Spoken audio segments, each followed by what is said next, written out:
Naniniwala ba kayo sa tadhana? Paano kung may 2 taong pinagtakpo na tila ba hinilang isang hindi nakikitang sinulit kahit na magkaiba ang kanilang bansa, wika, at kultura? At paano kung ang simula ng kanilang kwento ay dito mismo sa Pilipinas? Tiyak na mas magiging espesyal ang pakiramdam. Ano kayang pangyayari ang naghihintay sa kanila? Ako si Althea Reyes, isang sarhento sa Artillery Regiment ng Philippine Army. Dito sa aming bansa, kung saan ang init ng araw at bigat ng halumigmig ay palaging nararamdaman, nagsisilbi ako bilang isang howitzer section chief. Hindi madali ang trabaho na nagsisimula tuwing umaga sa pakiramdam na para kang naliligo sa sarili mong pawis. Ang kasalukuyan naming ginagamit na self-propelled howitzer ay ang M109 series, ngunit sa mga nakalipas na taon, naging malimit ang pagkasira nito. Kamakailan lang, sa gitna ngang isang pagsasanay sa ilalim ng matinding sikat ng araw na umabot sa 40 degrees C, biglang tumirik ang aming turret. Kinailangan naming lahat sa unit na maghintay sa labas ng walang masilungan sa loop ng 2 oras. Ang ganitong nga problema ay naulit taon-taon at patuloy na bumababa ang moral ng aming unit. Mula nang tumaas ang tension sa West Philippine Sea, lalo pang tumindi ang kaba sa loop ng aming hanay. Madalas naming pag-usapan ng maopisyal kung ang aming makasalukuyang kagamitan ay talagang handa para sa isang tunay na labanan. Madalas marinig ang masalitang, hindi tayo tatagal ng 2 araw kung ganito. Dahil dito, naging mas makatotohanan ang talakayan tungkol sa pagpapalit ng aming masandata. Nagsimula ng suriing nga Department of National Defense DND ang sistema ng armas mula sa ilang bansa at may mga usap-usapan na isa sa mga kandidato ay ang K9 Thunder self-propelled howitzer ng South Korea. Ang aking ama, si General Antonio Reyes, ay isang opisyal sa Defense Acquisition Office at siyang namamahala sa teknikal na pagsusuri. 30 taon na siyang nagsusuri nga kagamitang militar. Kamakailan, kasama siya sa technical working group na nag-aral kung dapat bang bilhin ang K9 Thunder ng South Korea. Dahil sa pagkatao aking ama, hindi siya basta-basta nagpapasya. Lagi siyang nagsisimula sa pagdududa. Gagana ba ito ng maayos sa ating tropical na klima? Tugma ba ito sa data link system ng AFP? Kumpleto ba ang infrastruktura para sa maintenance nito? Ito ang matanong na madalas niyang bitawan sa hapagkainan. Sa tuwing nangyayari iyon, hindi ako sumasagot at nakikinig lamang. Sa totoo lang, madalas ay hindi ko lubos na naiintindihan ang kanyang sinasabi. Halos wala akong alam tungkol sa South Korea, lalo na sa kanilang mga kagamitang militar at teknolohiyang pandepensa. Nang sabihin ng aking ama na maganda ang presyo, pero kailangan pa nating tingnan ang pagiging maasahan nito, hindi ko naintindihan kung ano talaga ang ibig niyang sabihin. Ang tanging nasa isip ko ay marahil, mas magiging maayos ang anumang armas mula sa ibang bansa kaysa sa problemang hinaharap namin ngayon. Ilang araw ang nakalipas, tinawagan ako ng aming commanding officer, si Major Santos. Naghahanda raw ang technical working group ng DND para sa isang local evaluation meeting tungkol sa pagbili ng K9 Thunder at kasama ako bilang kinatawan ng aming unit. Napili raw ako dahil sa aking direktang karanasan sa paggamit ng kagamitan sa field. Ipinaalam sa akin na may nakataadang technical meeting sa lalong madaling panahon kasama ang technical team mula sa South Korea. Hindi isinapubliko ang eksaktong petsa at bilang ng kalaho para sa seguridad, ngunit narinig ko na ang pinili ay matauhan na direktang maaring mag-operate ng K9. Ang aking tungkulin ay hindi lamang mag-obserba, kundi magbigay ng opinion bilang isang aktwal na gumagamit. Ito ang aking unang pagkakataon na makasama sa isang opisyal na gawain na may kinalaman sa depensa kasama ang dayuhang counterpart. Hindi pa rin nagsising-in sa akin na mga Koreano ang aming katrabaho, ngunit sigurado ako na ito ay isang pagkakataon upang personal kong makita kung ang kagamitan ay talagang angkop para sa aming kapaligiran. Sa pagkakataong ito, gusto kong makita ng sarili kong mamata kung ito ba ay isang kagamitang tunay na maasahan. Habang sinusuri ko ang ibang dokumento bilang paghahanda sa meeting sa susunod na linggo, paminsan-minsan ay hindi pa rin ako makapaniwala na mapapasama ako sa ganitong pagpupulong. Ngunit malinaw na kailangan ang pananaw ng isang taong direktang humahawa ng kagamitan sa mismong operasyon. Sana, sa pamamagitan ng pagpupulong na ito, may parating ko ng malinaw kung ano talaga ang kailangan ng aming unit. Nung sandaling iyon, wala akong kamalay-malay kung paano babaguhin ng pagtatahpong iyon ang aking buhay. Nagsimula ang pulong 3 minuto bago ang nakatakdang oras. Pagpasok ko sa conference room ng isang pasilidad sa loob ng Camp Aguinaldo, halos walang katao-tao. 7 kaming tahimik na nakaupo, kasama na ako. Lahat kami sa aming panig ay tila kinakabahan. Walang sinuman ang gustong unang magsalita. Sa sandaling iyon, dahan-dahang binuksan ng lalaking iyon, si Park Jin-woo, ang pinto at pumasok. Isang bati, isang bahagyang padyuko, at paglalabas ng kanyang laptop bago umupo lahat ay nangyari sa loob lamang ng 10 segundo. Hindi mayabang, walang isang galaw na nasayang. Sa mga kilos niyang iyon, tila nakaramdam ako ng pagtitiwala. Nang ipakilala siya bilang Technical Cooperation Manager mula sa Hanwha Defense, sa totoo lang hindi ako masyadong umasa. Marami na akong napanood na presentasyon sa mga seminar. Walang emosyon habang pinapalitan ang mga slides sa PowerPoint. At ang conclusion ay palaging ang aming armas ang pinakamahusay. Para sa akin, ito ay isang formalidad lamang para makabenta. Hindi para sa technical na nilalaman. Ngunit ang taong ito, iba ang kanyang tono mula pa lamang sa simula. Bagamat Ingles ang gamit niya, malinaw ang kanyang pagbigkas at pare-pareho ang bilis ng kanyang pagsasalita. Sa kasalukuyan, ang K9 Thunder ay ginagamit sa mga kondisyong may hahalintulad sa Pilipinas. Partikular na sa matropikal na bansa sa Timog Silangang Asya. Nakapasa ito sa mga live fire test sa temperaturang mahigit 40 degrees Celsius at nakadeploy na bilang isang pwersa sa mga disyerto, baybayin at bulubunduking lugar. Ang nakapagtataka ay walang bahid ng pagyayabang sa kanyang masalita para bang inilalatak niya lang ang makatotohanang kanyang nakita bilang isang technical representative, tila ibinabahagi niya lamang ang aktwal na datos, may tiwala siya sa kanyang kagamitan. Ngunit hindi ito isang tiwala na nagsasabing, paniwalaan ninyo ako. Iyon ang unang napansin ko sa kanya. May tiwala siya sa kanyang sinasabi, ngunit ang tiwalang iyon ay hindi naglalayong pilitin akong maniwala. At iyon, sa isang kakaibang paraan, ay naging kahanga-hanga. Para siyang isang tao na ang mismong presensya ay patunay na ang katotohanan. Ang kanyang sumunod na sinabi ay mas lalo pang tumatak sa akin. Nagpakita si Jin-woo ngang isa pang mapa sa screen at naksalita. Ang disenyo nga aming maarmas ay nakabatay sa pag-akalang ang banta ay maaring magmula sa lahat ng direksyon. Mahalaga ang katumpakan at bilis. Ngunit ang pinakapangunahing prinsipyo ay dapat itong makapagpaputok anumang oras, kahit saan. Hindi lamang ito usapin ng performance. Ito ay isang armas na may ibang kinakailangang kondisyon. Iyon ang unang pagkakataon na narinig ko ang salitang dapat makapakaputok anumang oras kahit saan. Sa Pilipinas, kapag pinag-usapan ang pagiging maasahan ng kagamitan, karaniwang sinusuri ng hiwalayang anggulo ng pagpapaputok at ang tibay. Ngunit ang sinasabi niya ay hindi maaring paghiwalayin ang dalawang iyon. Dahil ito ay isang kapaligiran kung saan kailangan mong magpaputok para mabuhay, ang hindi makapagpaputok ay nangangahulugang tiyak na kamatayan. Ngunit hindi lamang ito magandang pakinggan sa salita. Nang ipakita niya ang video ng K9 na umikot ang turret ng walang anumang problema sa gitna ng isang napakalakas na bagyo at putikan, at sunod-sunod na nagpaputok ng 3 beses ng may perpektong katumpakan, talagang medyo kinilabutan ako. Sa aming M19, halos hindi namin iyon nagawa ng matagumpay sa ganoong klase ng panahon. Mahinahon ang kanyang masalita, ngunit sa isang kakaibang paraan, lahat ay tumatagos sa aking pandinig at nag-ayos sa aking isipan. Hindi ito isang presentasyon, kundi mas malapit sa isang briefing. Ang pakiramdam ay hindi siya isang taong may alam lang, kundi isang taong patuloy pa ring gumagamit nito. At iyon, sa isang di may paliwanag na dahilan, ay napakagaling. Hindi ito yung tipong kumakabog ang dibdib ko, pero kakaibang tumatak siya sa isipan ko. Ang self-propelled howitzer na mayroon kami ngayon ay may magandang performance sa teorya, ngunit sa aktual na sitwasyon, napakaraming beses na hindi ito gumana ng mayos. Ngunit ang K9 na ipinapaliwanag ng taong, ito ay hindi teorya, ito ay isang realidad na gumagana na. Sa tingin ko, sa kalagitnaan ng pulong, mas matagal akong nakatingin sa kanya kaysa sa aking matala. Ang bahagyang paggalaw ang kanyang daliri sa likod ng laptop. Ang ritmo ang pagsagot lamang ng sapat sa mga simpleng tanong bago manahimik muli lahat ay tumpak. Ang tao ito ay hindi lamang isang presentador na ipinadala ang kumpanya.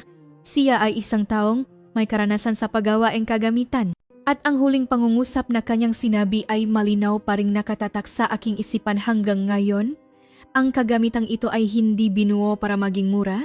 Ito ay dinisenyo batay sa pag-akalang ito ay aktwal na lalaban. Kaya ang survivability rate ang unang isinaalang-alang. Lahat ng numero ay maaring ayusin. Ngunit ang pamantayan sa disenyo ay kung gagana ba ang nga numerong iyon sa araw na kailangan itong gumana. Habang pinakikinggan ko ang nga salitang iyon, naisip ko kung ano ang kahulugan ko paggawa ang arma sa isang bansang palaging nabubuhay sa ilalim kong technical na tension. Para sa kanila, ang armas ay hindi lamang numero at specs, kundi isang kasangkapan para mabuhay na maaring gamitin anumang oras. Naramdaman ko na ang isang kagamitang ginawa sa ganoong kapaligiran ay tiyak na magiging iba. Pagkatapos ang pulong, habang tumatayo na sa aking upuan, ang pakiramdam ay hindi mabigat ang aking puwit, kundi ayaw kong tumayo dahil sa daming ang iniisip. Iyon ang unang pagkakataon. Matapos marinig ang tungkol sa isang kagamitan, bago ko pa man isipin na gusto kong gamitin ito, ang unang pumasok sa isip ko ay, ano kaya ang mapinagdaanan ng mataong gumawa nito? At ang taong nagsalita tungkol ito sa harap ko ng walang anumang emosyon, si Park Jin-woo, sa totoo lang, ay medyo naging kahanga-hanga sa paningin ko. Hindi lamang dahil sa kanyang itsura o paraan ng pagsasalita, kundi dahil sa kumpiyansa na nagmumula sa kanyang paninindigan at karanasan. Pakiramdam ko ay nakilala ko ang isang tao na nalutas na ang makaproblemang araw-araw kong pinoproblema. Noong araw na iyon, unang basas kong naramdaman na ang proyektong ito ay hindi lamang tungkol sa pagbiling kagamitan, kundi konektado sa tanong na anong uringang hukbo ang gusto nating maging. At sa simula ng lahat ng kaisipang ito ay ang pangalang Park Jin-woo.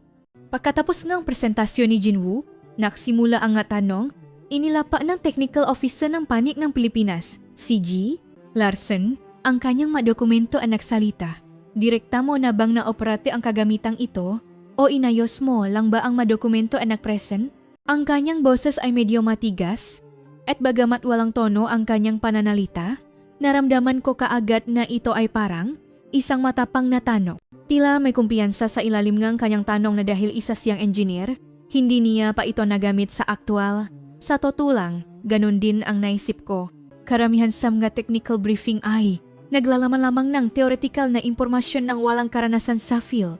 Hindi na bago ang ekspresyon ni Jin-woo habang bahagya niyang itinaas ang kanyang ulo at mahinahon siyang sumagot.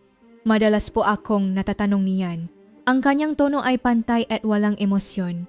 Ngunit para sa nakikinig, mas malakas ang dating nito. Para siyang isang taong sanay na sa ganitong makanong, naglingkod po ako bilang sundalo sa artillery at naasan sa isang unit na gumagamit ng K9. May karanasan din ako sa payload at maintenance ng fire control system. Kaya kong pangasiwaan ang buong live fire exercise. Hindi ko lang kayang magmaneho dahil wala akong lisensya para dun. Natahimik ang conference room. Isang kakaibang katahimikan ang namayani habang hindi malaman kung sino ang unang dapat mag-react. Muling, nagtanong si Gil Larson. Ibig sabihin, ikaw mismo ay nakapagpaputok na? Tumango si Jin-woo.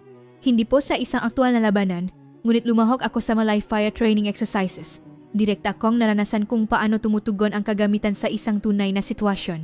Nang marinig ko ang salitang iyon, muli kong binalikan ang lahat ng kanyang paliwanag, ang kanyang paraan ng pagsasalita, pakpiling ng salita, at pagkakasunod-sunod ng paliwanag na intindihan ko na ngayon kung bakit ganun kayos ang lahat. Iyon ay ang paraan ng isang taong direktang humawa sa kagamitan, hindi isang taong nag-aral lamang ng dokumento. Isang taong aktual na naglingkod bilang sundalo. Hindi ko may tago ang aking pagkamangha sa mga salitang iyon. Sa aming bansa, may malinaw na pagkakaiba sa pagitan ng mga engineer ng kumpanya at mga aktwal na sundalo. Ang mga engineer ay teorya lang ang alam, at ang mga sundalo ay ang field lang ang alam. Ngunit ang taong ito ay may karanasan sa parehong larangan. Ang mga engineer na nakita ko noon ay palaging nagsasalita batay sa datos. Sa teorya, ang kagamitang ito ay gumagana kahit sa temperaturang 40 grads Celsius. Ngunit iba ang nasalita ni Jin-woo. Kung may mangyaring partikular na problema sa turret sa temperaturang 40 grads Celsius, malulutas ito sa pamamagitan ng pagpapahaba ng preheating time ng hydraulic system mula 30 hanggang 40 minuto. Ito ay kaalaman na nagmula sa karanasan. Ang taong ito ay nagsasalita ng mga numero, ngunit kasabay nito ay alam niya kung paano ito aktual na gumagana. Ang pagkakaibang iyon ay napakalaki. Para sa akin bilang isang tagapakinig, ang taong ito ay hindi lamang isang taong nagsaulo ang specs. Siya ay isang taong aktual na humawa nga armas na iyon. Mas matagal akong nakatingin sa kanyang muha kaysa sa mga dokumento. Ang kanyang ekspresyon kapag nag-isip siya tuwing may tanong Ang proseso ang paghahanap ang tamang sagot at ang paraan kanyang pagtuturo ang gatos gamit ang kanyang daliri lahat ay nagpapakita ng kumpiyansa na nakmumula sa tunay na karanasan.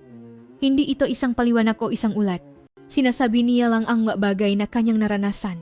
Hindi ko alam kung bakit ganun na lang ang epekto nito sa akin, ngunit bawat salita niya ay nanatili sa aking isipan. Ang aming senior technical evaluator, si G. Anderson, ay nagtanong.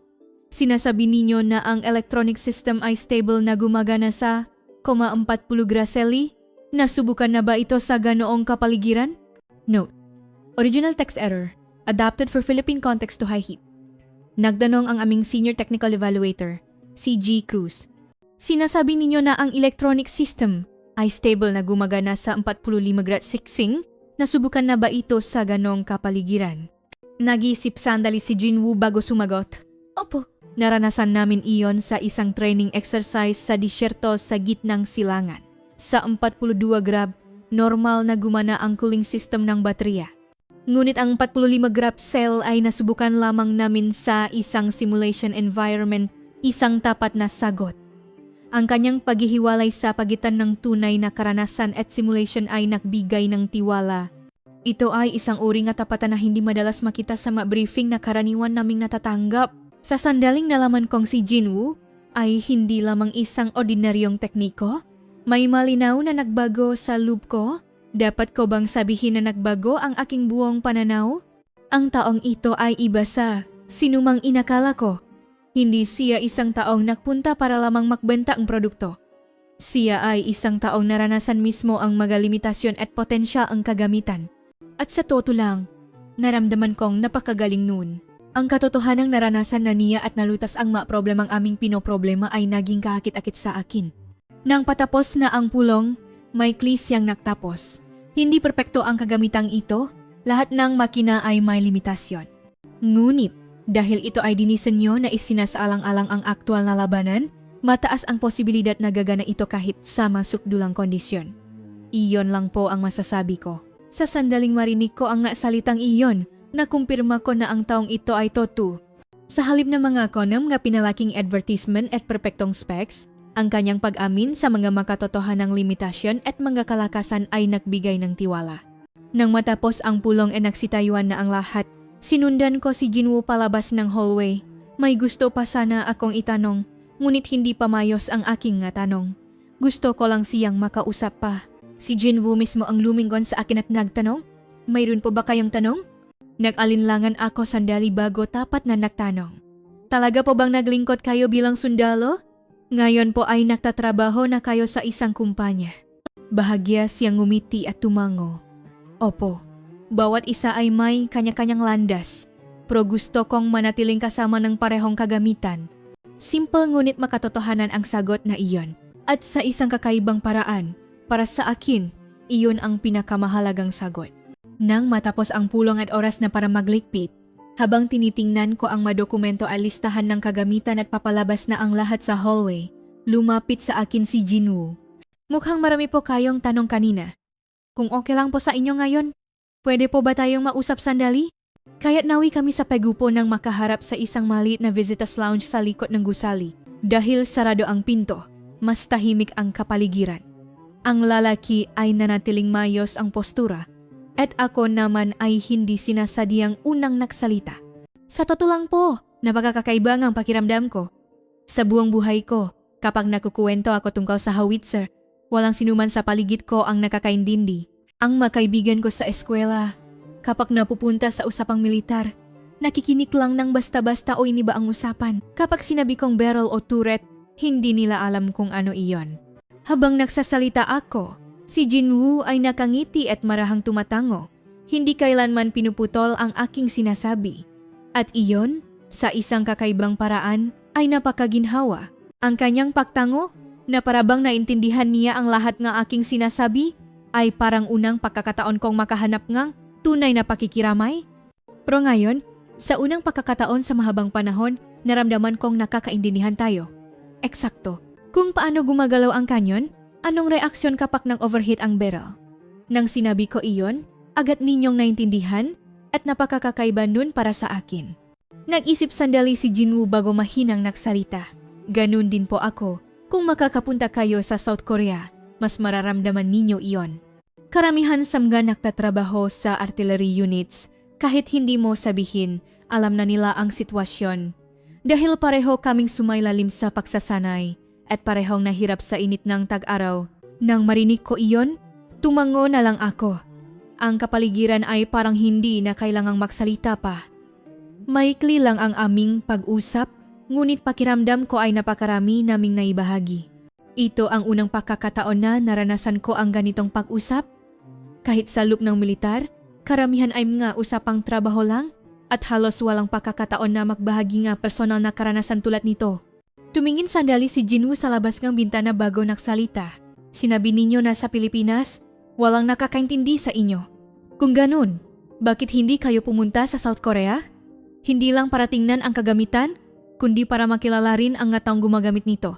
Sa totoo lang, nagulat ako sa kanyang mungkahi. Hindi ko kailanman naisip na pumunta sa South Korea. Ngunit sa sandaling iyon, naramdaman kong napakaakit ng kanyang alok. Nais kong makita ng personal ang mundong sinasabi niya, isang lugar kung saan lahat ay pare-pareho at nakakaintindihan. Posible po ba iyon? Sa aming panik, wala namang tututol. Pero, tumango si Jinwoo. Maaari kaming magpadala ng formal na imbitasyon. Sa ilalim ng pakuha ng opinyon mula sa aktwal na gumagamit. Pakbalik ko, agad kong ayusin ang mapapeles. Nang marinig ko iyon, gumaan ang aking pakiramdam. Bagamat halos wala akong alam tungkol sa South Korea, malakas ang pagnanais kong pumunta ron. Hindi lamang ito dahil sa kuryosidad, kundi isang pagnanais na personal na maranasan ang mundong ikinukwento ng taong ito. Ang makilala ang isang taong unang beses na nakaintindi sa aking nga sinasabi ay isang napaka-espesyal na karanasan para sa akin. Tumayo si Jinwoo at nagsalita. Hindi naman ganito mula sa simula. Para sa akin, trabaho lang din ito noong una. At hanggang ngayon ay extension pa rin ng trabaho. Ngunit kung malalaman ninyo kung sa anong kapaligiran ipinangana ang kagamitang ito, makakatulong ito upang maintindihan ninyo kung bakit ganito ang disenyo nito. Tumango ako. Sa totoo lang, iyon ang gusto kong malaman.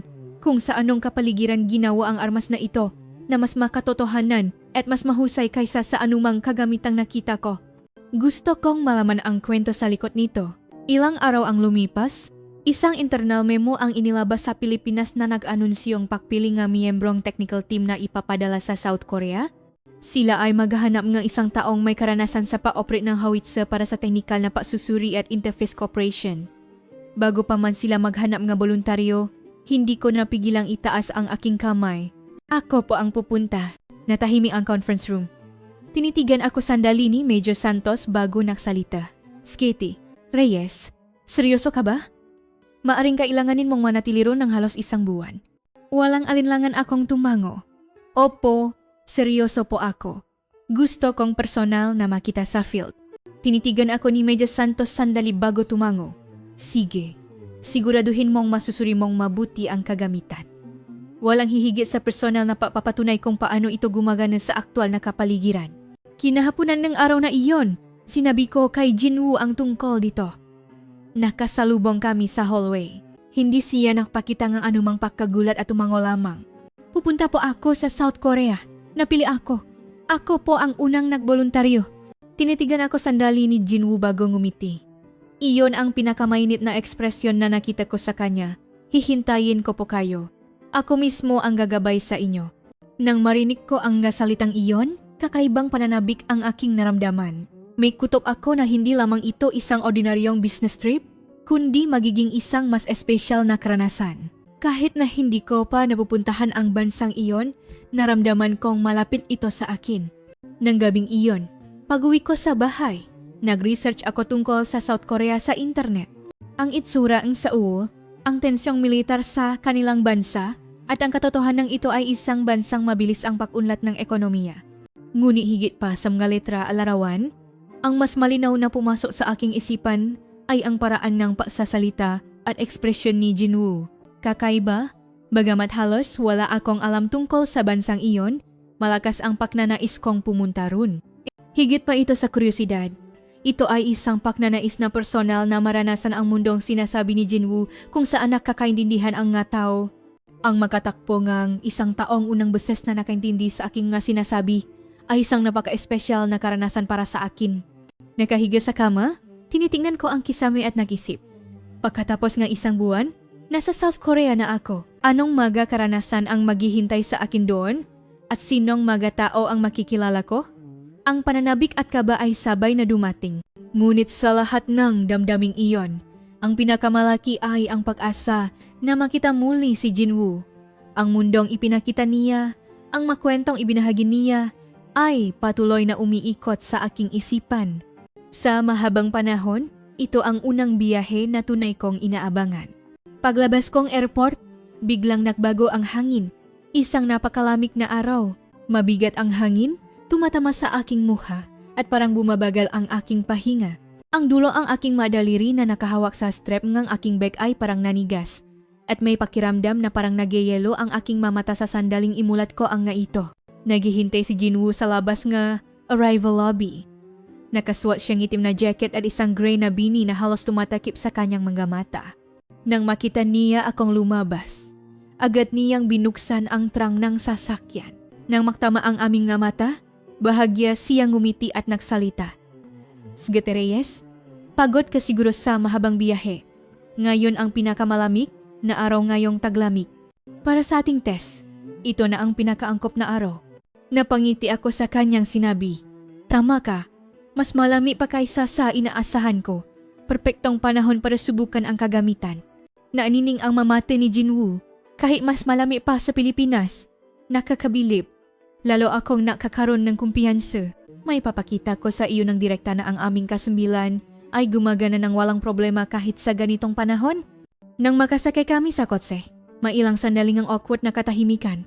Ngunit maingat na nagtanong si Jinwoo. Kung okay lang sa iyo, medyo mahaba at formal kung tatawagin kitang Sgete Reyes. Pwede bang Althea na lang ang itawag ko sa iyo? Hindi ko inasahan ang tanong na iyon, ngunit kakaiba ang pakiramdam ko. Oo naman, at tatawagin na rin kitang Jinwoo. Nanining ang mukha ni Jinwoo. Salamat.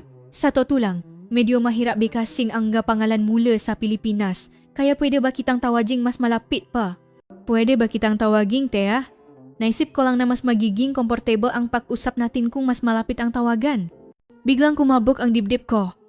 Hindi pa ako tinatawag ng ganun kalapit ni Numan. Lalo na sa isang work-related na setting. Ngunit, wala akong naramdamang pagtutol. Thea? Sige, okay iyon? Walang tumatawag sa akin niyan. Kahit makaibigan ko, Althea lang ang tawag kay bago at maganda pakinggan, Jinwoo. Lumiwa na ang expression ni Jinwoo. Kung ganun, Thea na ang itatawag ko sa iyo, mas magiging madali na tayong mausap. Mula sa sandaling iyon, biglang nagbago ang aming samahan. Mas magaan, mas malapit, at mas tapat na pausap ang nagsimula. Mainit sa loob ng kotse, ngunit ramdam pa rin ang lamig ng hangin sa labas. Sa bintana, mahindi pamilyar na tanawin ang aming nadadaanan. At habang papalayo kami sa siyudad, dumarami ang pasilidad militar. Tahimik na nagtanong si Jinwoo. Thea, ito ang unang beses mo sa Korea, di ba? Anong pakiramdam? Sa boses niyang iyon na tumatawag sa aking palayaw, kakaibang init ang naramdaman ko. Hindi pamilyar, pero kakaibang malapit ang pakiramdam. Kapag nakikita ko ang pasilidad militar, parang kapareho lang ating bansa, parehong tensyon, parehong organisadong pagkakayos. Tumango si Jinwoo. Talagang pareho ang paningin ng mga sundalo sa buong mundo. Ang mga sibilyan ay magusali lang ang nakikita. Pero ikaw, Thea, agad mong nakikita ang kahulugang militar. Sa bawat pagtawag niya sa pangalan kong Thea, parang unti-unting lumalapit ang aming distansya at ang pakiramdam na iyon ay kakaibang komportable.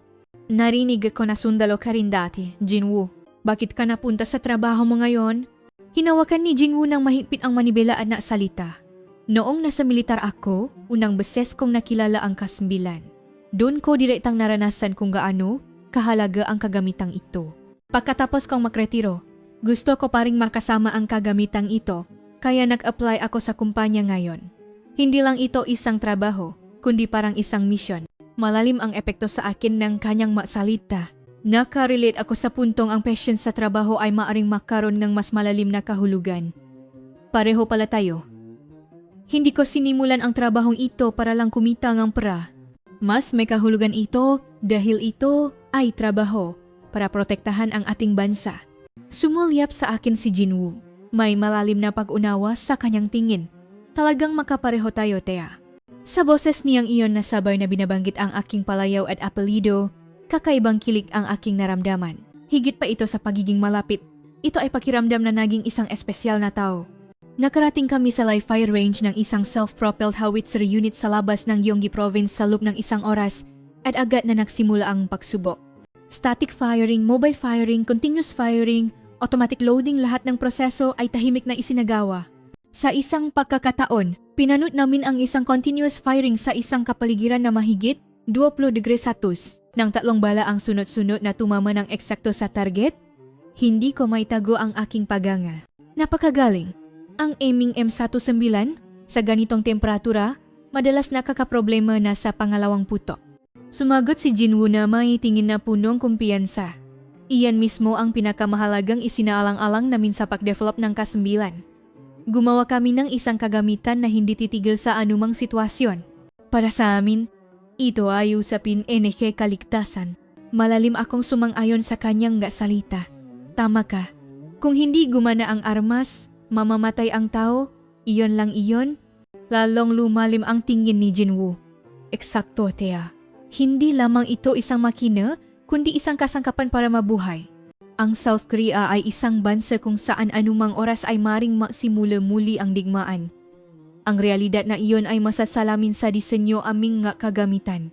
Habang tinatawag ako sa aking palayaw, lalong lumalalim ang aming pag-uusap para kaming matagal ng makaibigan na nakakaintindihan.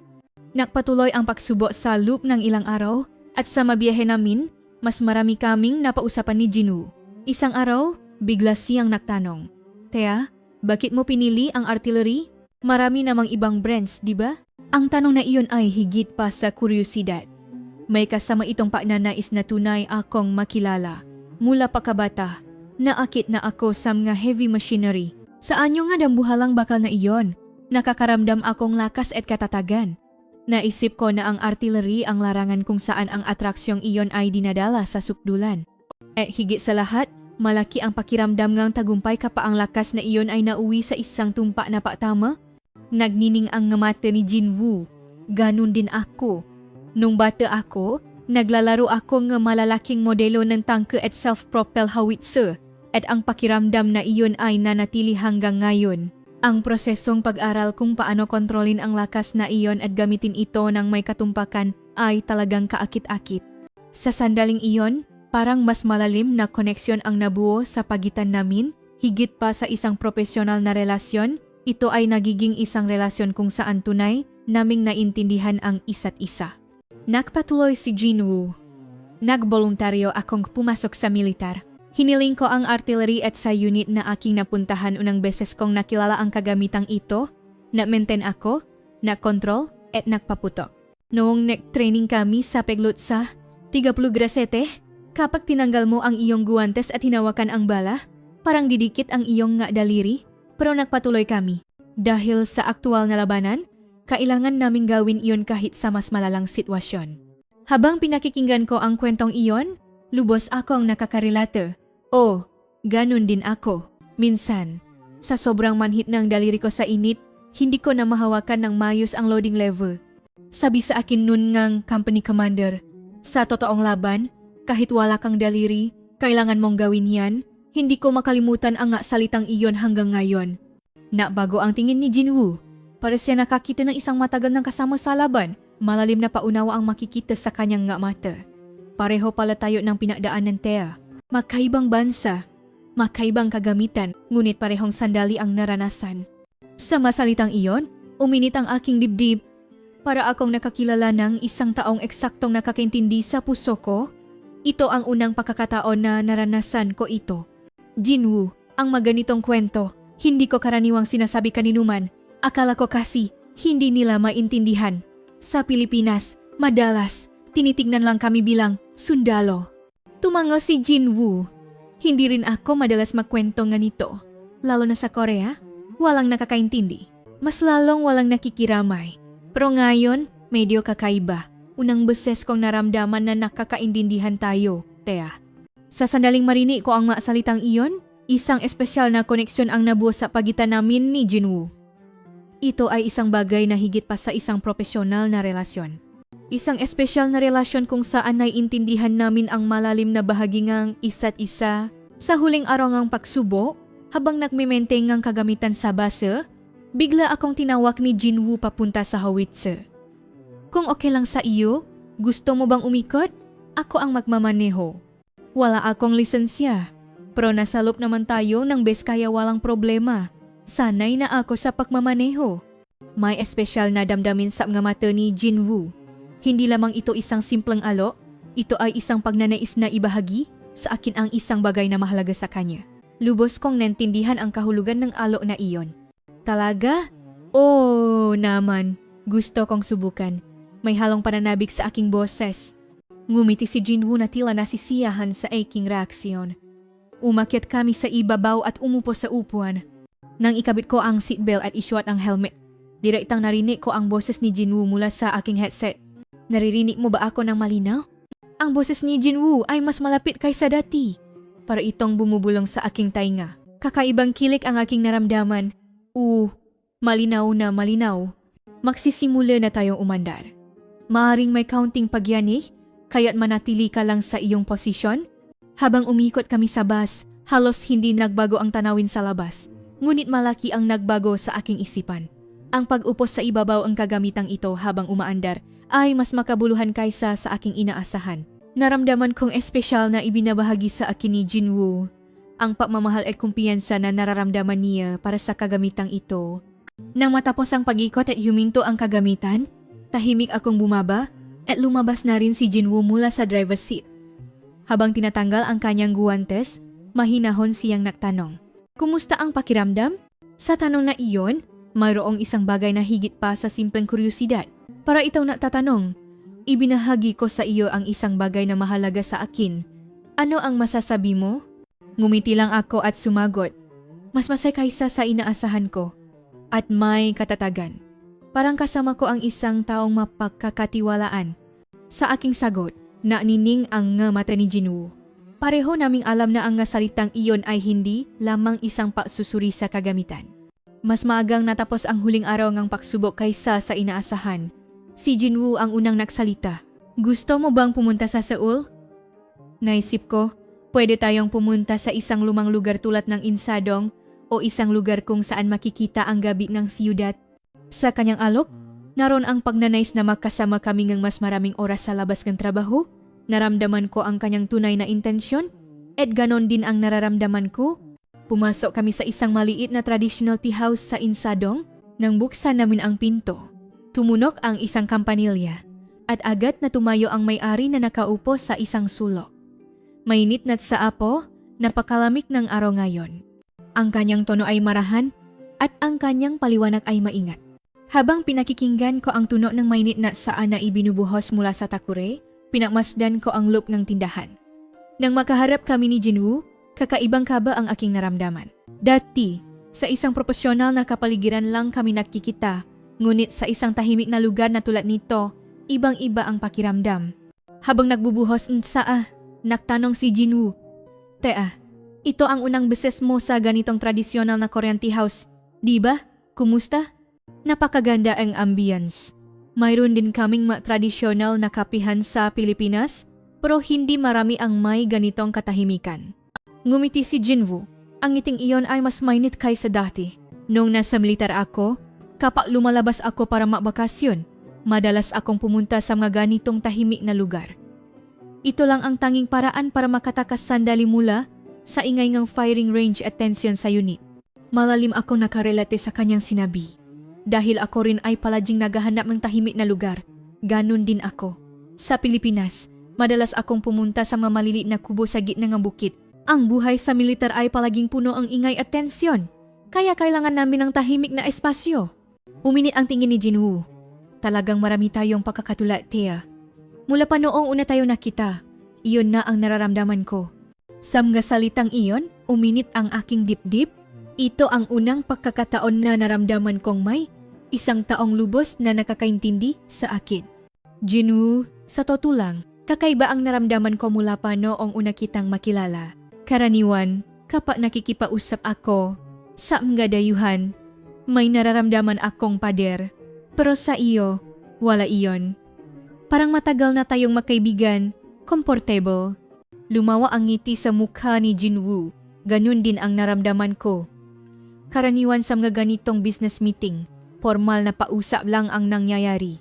Pero sa iyo, Thea, iba mula pa sa unang pag-usap.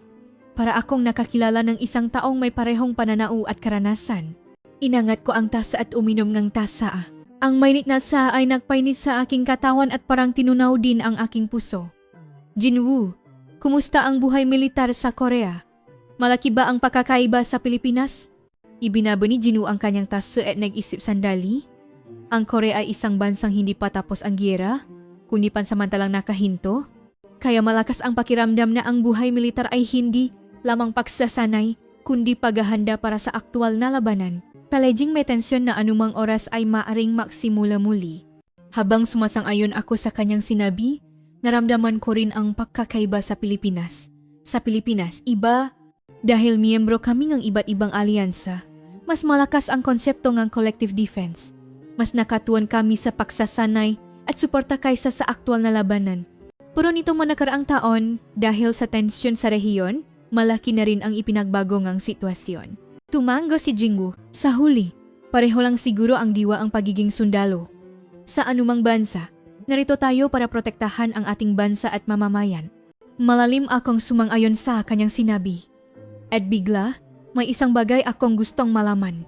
Jinwoo, bakit mo labis na ipinagmamalaki ang kasembilan? Hindi lang dahil ito ay isang magandang armas, kundi parang may mas malalim na kahulugan. Biglang lumalim ang tingin ni Jinwoo. Pagkatapos ng ilang sandali ng katahimikan, nasalita siya sa isang seryosong boses. Ang kasembilan ay hindi lamang isang armas. Ito ay simbolo ng determinasyon ng South Korea na protektahan ang sarili. Dati, lahat ng aming kagamitang militar ay inaangkat namin mula sa Amerika o ibang bansa. Ngunit ang kasembilan ay kami mismo ang nag-develop, nagdisenyo at gumawa. At sa pinakamataas na antas sa buong mundo, may kumpiyansa sa boss ni Jinwoo. Hindi isang howitzer ang magpapasya sa kalalabasan ng isang digmaan, ngunit ito ay isang patunay na kaya naming kontrolin ang aming sariling tadhana. Isang patunay na kaya naming protektahan ang aming sarili gamit, ang aming sariling teknolohiya, kahit walang tulong mula sa ibang bansa. Habang pinakikinggan ko ang kwentong iyon, malalim akong humanga. Para kay Jinwoo, ang kasembilan ay hindi lamang isang sistema ng armas, kundi simbolo ng pambansang dangal at kasarinlan. Nang maintindihan ko ang malalim na kahulugang iyon, mas lalo kong naintindihan ang kanyang passion. Napakagaling. Bagamat umuunlad ang industriya ng depensa sa Pilipinas, hindi ko pa naramdaman ang ganoong antas ng pambansang kumpiyansa. Higit pa ito sa paggawa lamang ng isang magandang produkto. Bahagyang ngumiti si Jinwoo. Oo, kaya para sa akin, ang trabahong ito ay hindi lamang isang propesyon, kundi isang misyon. Dahil dito nakapalok ang aming kasaysayan at hinaharap, habang lumalalim ang aming pag-usap, mas lalo kong naramdaman na espesyal si Jinwoo. Hindi lamang isang tekniko, kundi isang taong may malinaw na paninindigan at prinsipyo. Jinwoo, ikaw ang unang taong nakilala ko na may ganito kalalim na kahulugan sa kanyang trabaho. Talagang espesyal kang tao. Isang salitang hindi ko sinasadyang nasabi, ngunit bahagyang namula ang muha ni Jinwoo. Salamat. Sinusunod ko lang ang pinaniniwalaan ko. Pagkatapos naming uminom ng saa, may ilang sandali ng katahimikan sa pagitan namin. Ngunit hindi ito isang awkward na katahimikan. Sa halip, ito ay comfortable. Isang sandali kung saan sapat na ang presensya ng isa't isa. Paglabas namin ng tindahan, nang magpasalamat ako, ngumiti ang may-ari at nagsabi, mas maganda rin ang taksibol sa Seoul, mas kalmado kaysa sa taglamig. Sa susunod, bumalik kayo sa taksibol. Ang salitang iyon ay kakaibang tumatak sa aking isipan. Isang simpleng pamamaalam lamang, ngunit may bigat. Para itong may kasamang tunay na pagnanais na bumalik kami. Mula nun, unti-unting nakbago ang aking mga iniisip. Ang sumunod naming pinuntahan ay ang Seoul Tower. Nekkotse kami, at bagamat bumaba ang temperatura, hindi naman gaanong malakas ang hangin. Mula sa elevator, biglang bumukas ang tanawin. Ang buong Seoul ay nakalatag, maayos ang kalsada, at ang ilaw ay kumikinang sa magusali. Habang pinagmamasdan ko iyon, malinaw kong naramdaman Ang bansang ito ay nakabatay sa kaayusan. Isang lungsod kung saan ang matao ay nagbibigayan ng espasyo at nag-ayos ng hindi naninira. Nakatayo si Jinwoo sa isang sulok ng observation deck at nakatingin sa akin. Kumusta? Ang gabi ng Seoul. Talagang maganda. Ibang-iba sa Maynila. Mas masigla at punong buhay, pero hindi magulo. Pare itong isang buhay na organismo. Naknining ang mata ni Jinwoo. Talagang matalas ang iyong obserbasyon, Thea. Maraming dayuhan ang nakikita ang Seoul bilang isang magulong lungsod lang, pero nakita mo ang kaayusan at pagkakatugma sa loob nito. Gumaan ang pakiramdam ko sa kanyang sinabi. Dahil kinilala ni Jinwoo ang aking nakita, naging mas espesyal ito. Ang tanawin mula sa tuktok ng tore ay tahimik. Kahit nasa siyudad, walang ingay, at naramdaman kong okay lang na huminto sandali sa lugar na ito. Tahimik na tumayo si Jinwoo sa aking tabi at nagsalita.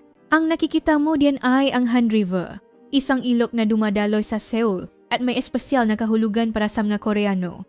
Gaano man kaunlad ang siyudad, patuloy na dumadalo ang ilog tulad ng aming kasaysayan. Parang may malalim na kahulugan ang kanyang mga salita. At bigla, nataka ako. Jinwoo, sa ganitong siyudad ka ba lumaki? Bilang sundalo, siguro marami kang napuntahang lugar. Umiling si Jinwoo. Hindi. Ipinanganak ako sa isang probinsya na napapaligiran ng bundok. Bago ako pumasok sa militar, bilang lang sa daliri ang pagpunta ko sa Seoul. Habang nasa serbisyo, napunta ako sa iba't ibang lugar at pagkatapos kong magretiro, saka lang ako nanirahan sa Seoul. Isang hindi inaasahang sagot. Dahil akala ko, si Jinwoo ay isang taong sopistikado at taga-siyudad. Kung ganun, alin ang mas gusto mo? Ang buhay sa probinsya o sa siyudad? Nag-isip sandali si Jinwoo bago sumagot. Pareho kong gusto.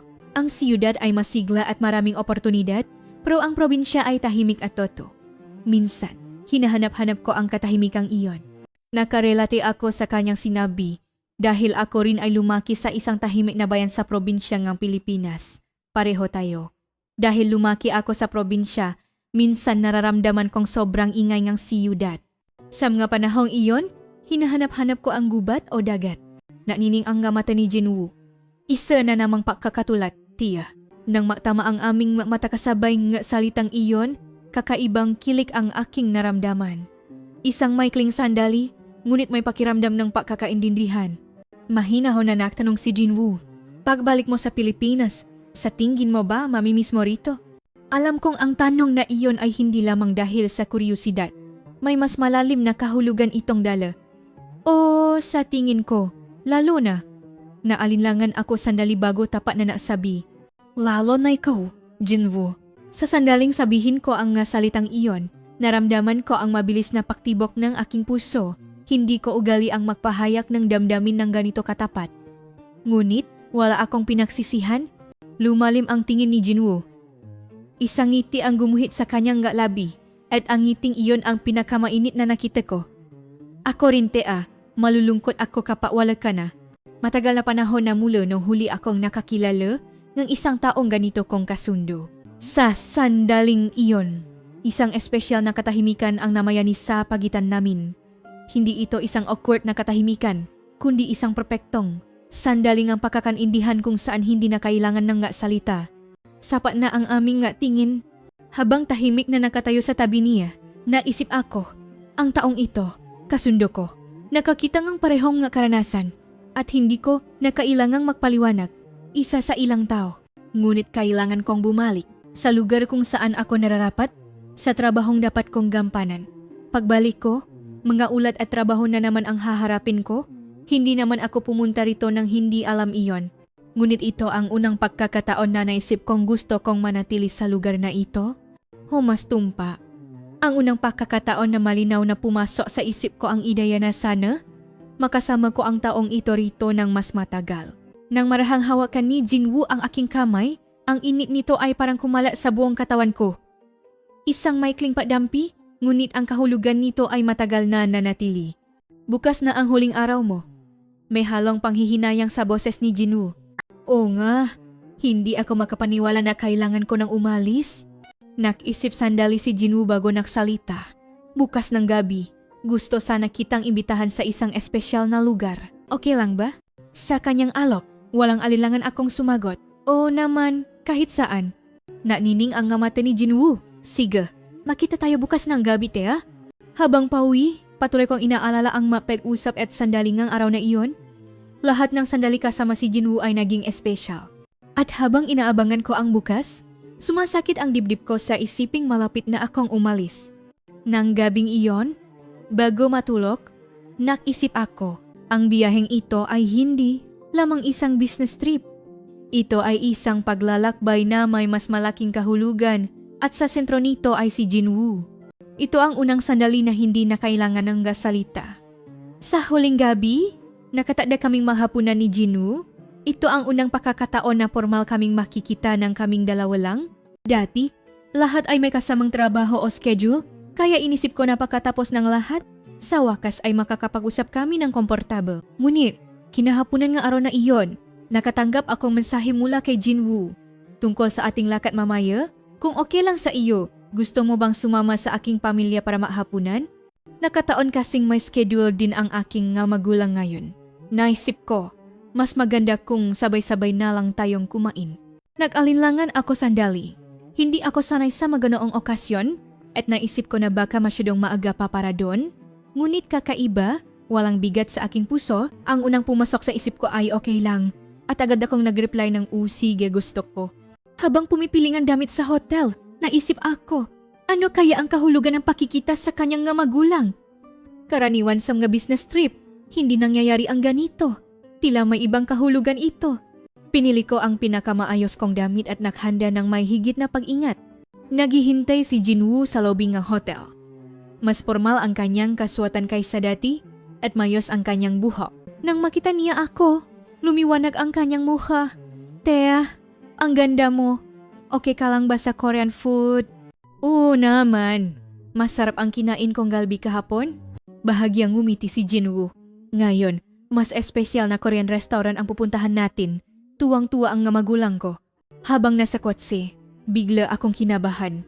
Mga taong hindi ko kilala sa isang dayuhang bansa. At higit sa lahat, mga magulang ni Jinwoo.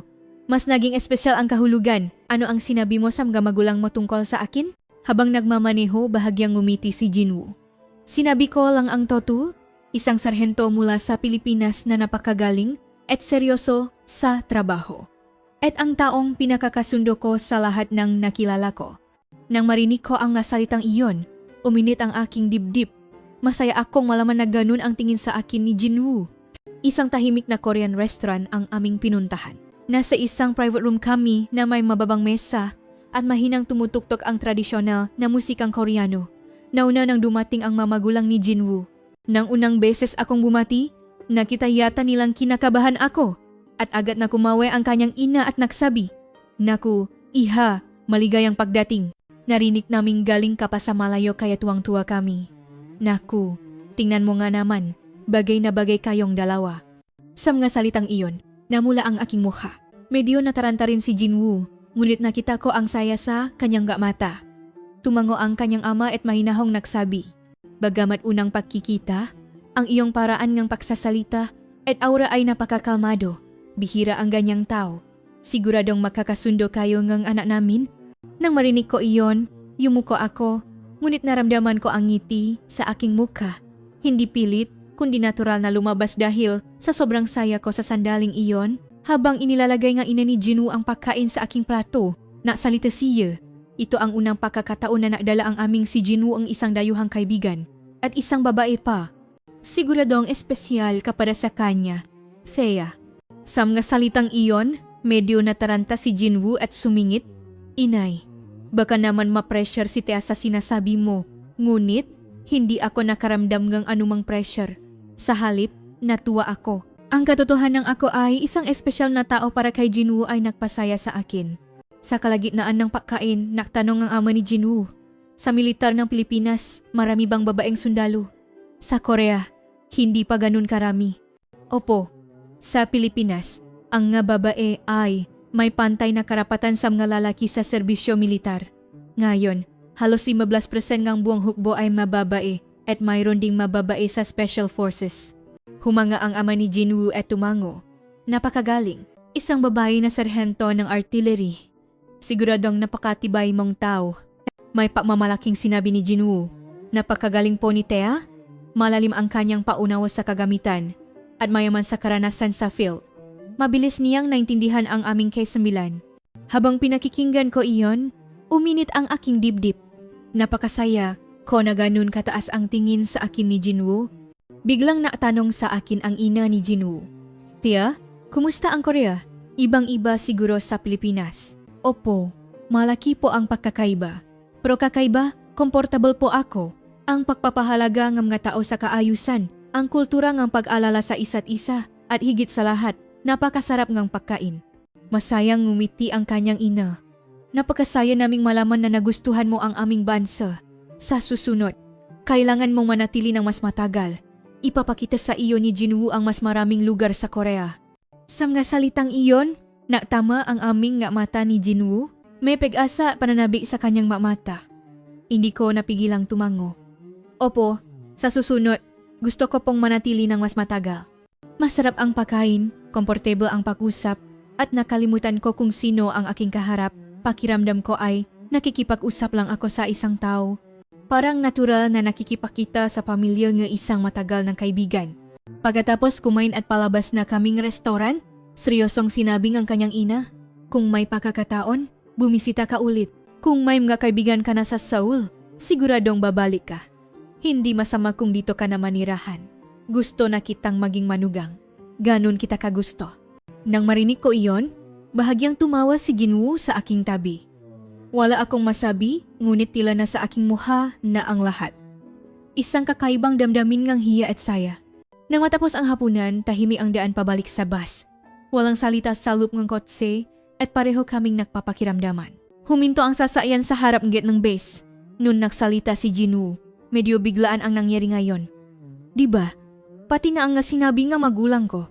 Pero para sa akin, napaka-comfortable kong kasama ka. At gusto pa kitang makilala, gusto pa kitang makasama. Iyon ang nararamdaman ko. May katapatan sa boses ni Jinwoo. Hindi lamang ito isang simpleng paganga, kundi isang pagpapahaya ng malalim na damdamin. Lumingon ako at tiningnan siya. May pag-asa at kabasam ng mata ni Jinwoo, para bang lahat ay nakasalalay sa aking sagot. Hindi mahaba ang sagot. Ganun din ako. Ayoko ring basta na lang palampasin ang nararamdaman kong ito. Kaya? Pwede ba nating subukan? Sana? Ito na ang simula.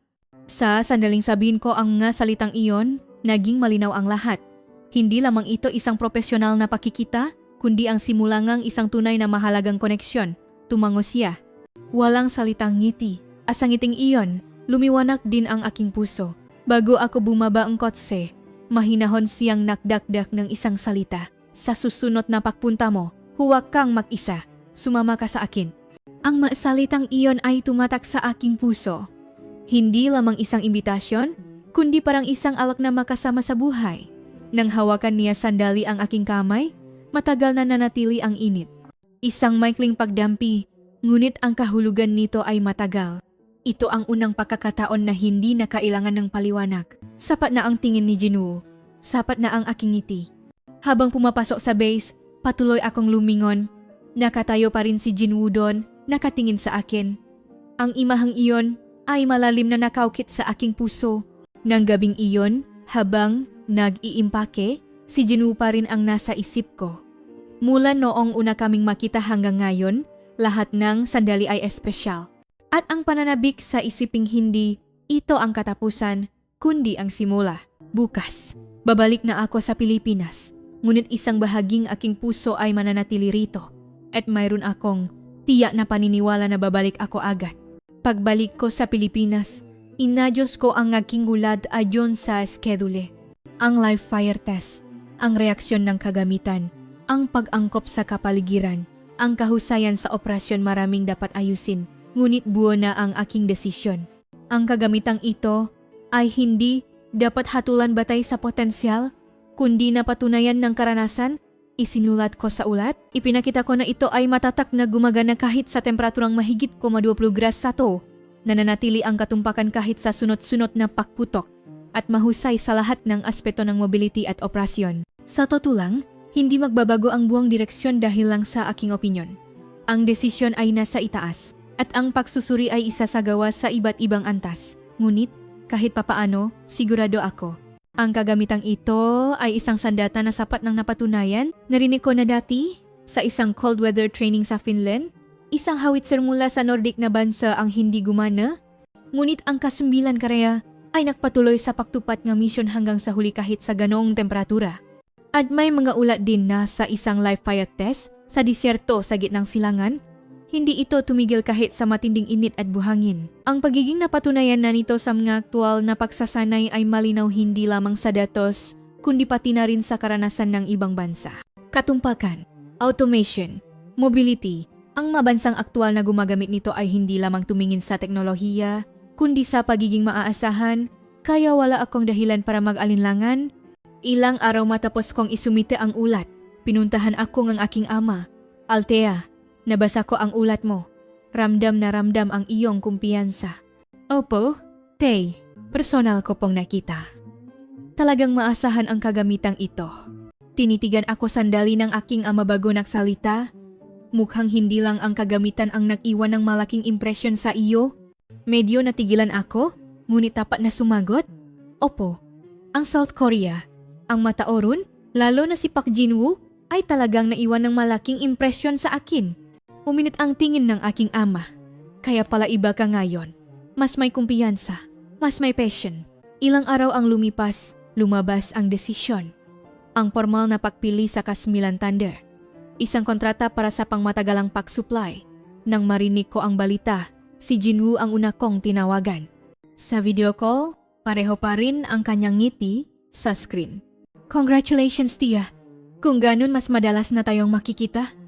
Kapag nagsimula na ang defense cooperation, agad din akong pupunta diyan. Sa mga salitang iyon, kinilig ako. Ang isiping makikita ko muli si Jin-woo ay nagdulot ng labis na saya. Talaga? Kailan ka makakapunta?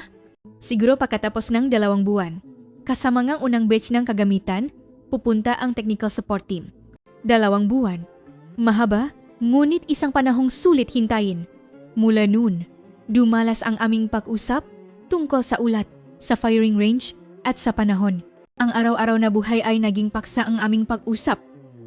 At sabay naming binilang ang maaraw hanggang sa muli naming pagkikita. Ang unang delivery ay pagkatapos ang 2 buwan. Kasabay ng pagdating ng unang batch ang kagamitan, personal na dumating si Jin-woo kasama ang technical team sa Pilipinas. Nang makita kami muli sa airport, kakaiba ang pakiramdam. Hindi parang galing siya sa malayo, kundi parang natural na nakita lang ulit kami. Nang makita ako ni Jin-woo, lumiwanag ang kanyang mukha. Tea, miss na kita. Napakasinsyere nga niyang sinabi kaya hindi ko napigilang matawa. Ako rin, araw-araw kitang hinihintay. 3 araw mananatili si Jin-woo sa Pilipinas at sinubukan naming samantalahin ang oras na iyon, trabaho sa umaga at sa gabi, ipapasyal ko siya sa lungsod.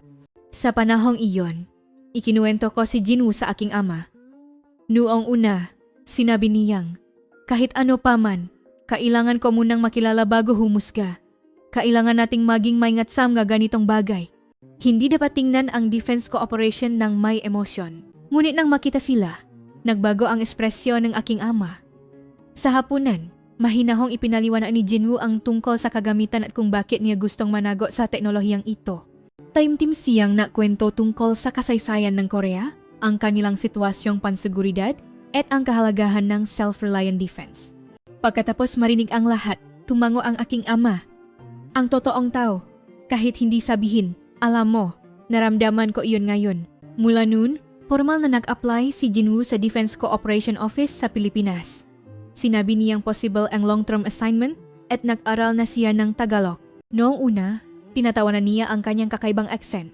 Pero ngayon, medyo natural na. Ngayon, tuwing weekend, sabay kaming lumalabas. Naglalakat sa isang lawa sa labas ang Maynila, sa isang cafe malapit sa National Museum, at minsan, sumasakay sa LRT para pumunta sa isang maliit na art gallery. Tahimik na sinusunod ako ni Jin-woo sa lahat ng bagay na may sayo. At nararamdaman kong ang oras na kasama ko ang taong ito, na naiintindihan ang lahat ng hindi ko na kailangang ipaliwanag, ay unti-unting nagiging comfortable at mainit. Isang araw, mahinahong nagtanong si Jin-woo, Tea, Ano na kaya ang mangyayari sa atin? Walang alinlangan akong sumagot. Magiging mayos ang lahat. Ito pa lang ang simula. Ngumiti si Jinwoo at hinawakan ang aking kamay. May balak ka pa bang bumalik sa Korea? Sa susunod, mas matagal. Sa mga salitang iyon, ngumiti ako at sumagot. Oo naman, pero sa susunod, hindi na tourist visa, kundi ibang klaseng ang visa. Nang nining ang mga mata ni Jinwoo. Tila eksakto niya naintindihan ang kahulugan. Ngayon, ito na ang simula. Kahit makaiba ang bansa, kahit makaiba ang wika, ang nga panahong pinagdaanan namin ay hindi makaiba. Kasama ang taong ito, naniniwala akong patuloy kong mapapatunayan iyon. Tuwing gabi, habang nagvi-video call kami ni Jinwoo, puno ako ngang pasasalamat. Nagsisimula pa lang ang aming kwento. At puno ako ang pananabik sa kung gaano kagandang paglalakbay ang hahantungan ang simula na ito. 2 beses kaming ikinasal. Isa sa Seoul at isa sa Pilipinas.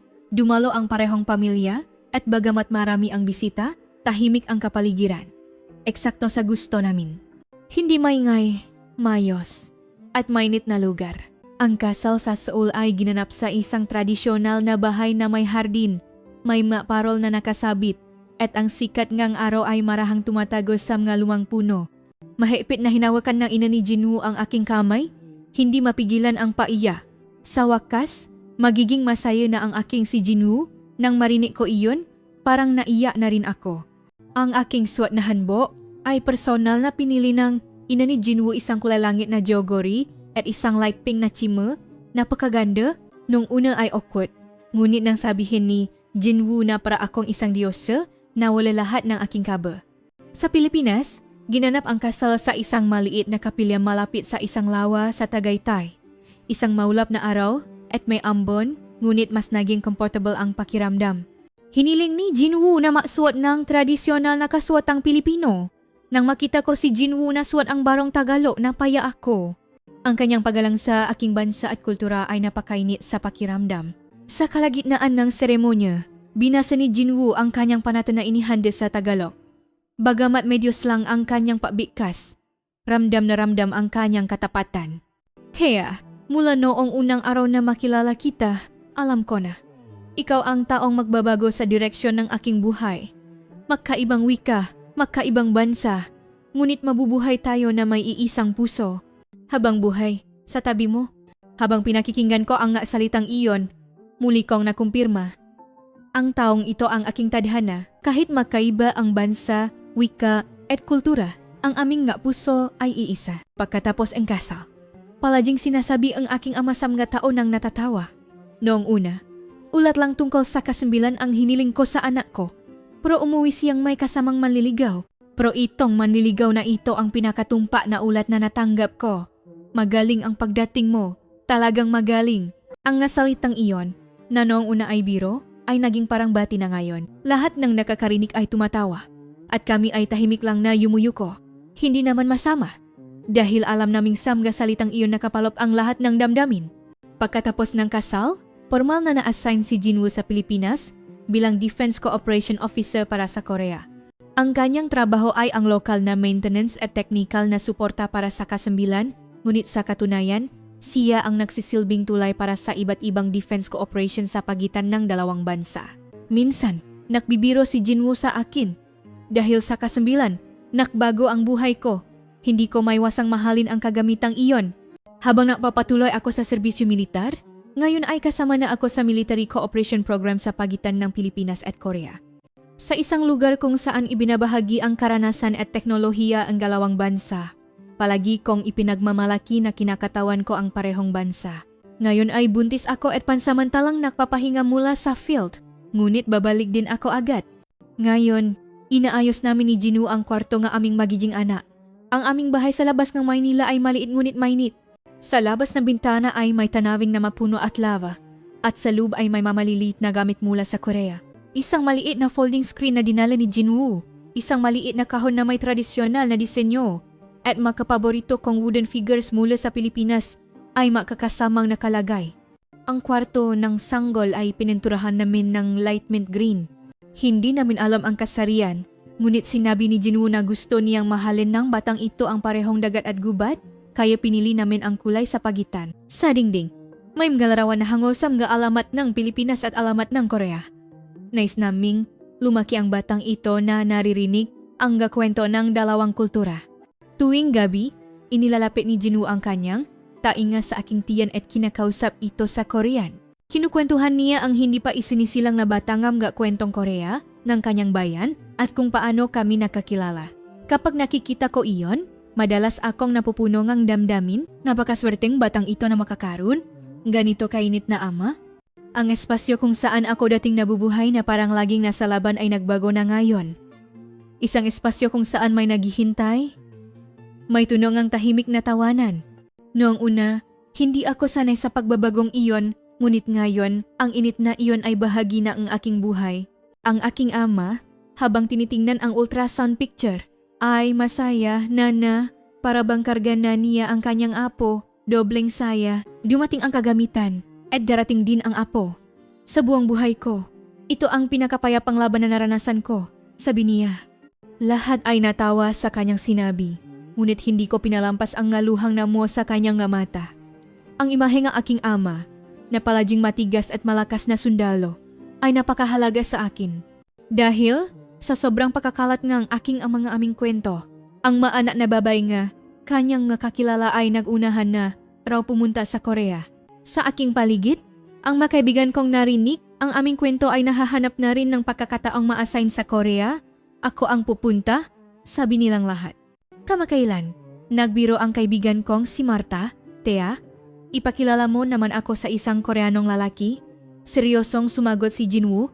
May ilang mabubuting kaibigan ako. Gusto mo ipakilala ko? At lahat kami ay natawa. Ngunit sa seryosong alok ni Jinwoo, sinabi ni Marta na pag-isipan niya. Tuwing umaga, pagising ko at nakikita si Jinwoo sa aking tabi. Iniisip kong baka panaginip lang ito. Ang dilim ng gabi sa Pilipinas, madilim pa sa labas, ngunit ang mainit na katawan sa aking tabi, ang sandaling ito ay napakasaya. Minsan, kapag hinahanap-hanap ni Jinwoo ang pagkain ng Korea, ako mismo ang nagluluto, gamit ang resipe na itinuro ng kanyang ina. Noong una, hindi perpekto, ngunit palaging sinasabi ni Jinwoo na lasang luto ni inay at masayang kumakain. Sa mga araw na iyon, mas lalo kong gustong matuto ng mas maraming Koreanong pagkain. Masipa na naara si Jinwoo ng Tagalog. Ngayon, kaya na niyang makipausap ng basic. Kapag namimili kami sa palengke at nakikipausap siya sa Tagalog, naiya ako. Ang kanyang pagsisikap na matutunan ang wika ng aking bansa, nararamdaman ko kung gaano kalaking pagmamahal iyon. Ako rin ay unti-unting nag-aral ng Korean. Tuwing tumatawa kami sa mga magulang ni Jinwoo, nakikipausap ako gamit ang unti-unting gumagaling kong Korean. Palaging sinasabi ng kanyang ina, ang aming manugang gumagaling na sa Korean at natutuwa siya. Kapag naririnig ko iyon, mas lalo akong nagsisikap na mag-aral. May 2 kalendaryo sa aming bahay, isa para sa Pilipinas at isa para sa Korea. Nakasulat lahat ng holidays at anibersaryo ng parehong bansa. Sa Chuseok o Seoyal, nagvi-video call kami sa mga magulang sa Korea. Sa Pasko sa Pilipinas, kasama namin ang aking pamilya. Sinisikap naming ipagdiwang ang lahat ng pista at tradisyon ng dalawang kultura. Sa Pilipinas, kung saan iba-iba ang panahon, palaging may bagong natutuklasan si Jinwoo. Ang init ng teg-araw, ang malakas na ulan ng teg-ulan, ang malamig na hangin ng Disyembre. Lahat ng sandali ay kinukuhanan niya ng litrato at ipinapadala sa kanyang pamilya sa Korea. Ito ang natanawing makikita ng batang ito, sabi niya. Minsan, inisip ko pa rin na ang lahat ay nasimula sa isang pulong. Ang isang bagay na nasimula sa isang profesional na setting ay nawi sa isang napakainit na papapatuloy. Hindi ito isang aksidente sa tingin ko. Sabi ni Jinwoo, siguro nakita tayo sa isang formal na sitwasyon para mas maging maini ang pagmamahalan natin. Sa mga salitang iyon, tumango ako. Tama ka. Kailangan natin ang init ng isa't isa. Ngayong gabi, matutulog na naman ako sa bisik ni Jinwoo habang nararamdaman ang unti-unting paggalaw ng sanggol sa aking sinapupunan. Nangangarap ng aming kinabukasan. 2 bansa, 2 kultura, ngunit isang pag-ibig na nagbuklod sa amin. Nagsisimula pa lang ang kwento ng aming pamilya. Bawat isa ay may sariling landas. Ngunit minsan, ang landas na iyon ay nagsasalubong sa landas ng iba at nagiging isang mas magandang paglalakbay. ipinapakita namin iyon. Tulad ng Pilipinas at South Korea, dalawang bansang malayo ngunit malapit. Kung ang kwentong ito ay nag-iwan ng isang tahimik na alaala sa inyong nga puso, maaari niyo bang ibahagi ang inyong nga salobin sa mga komento? Ang inyong pag-subscribe at pag-like ay malaking tulong sa paggawa ng susunod na video. Salamat sa inyong pagsama!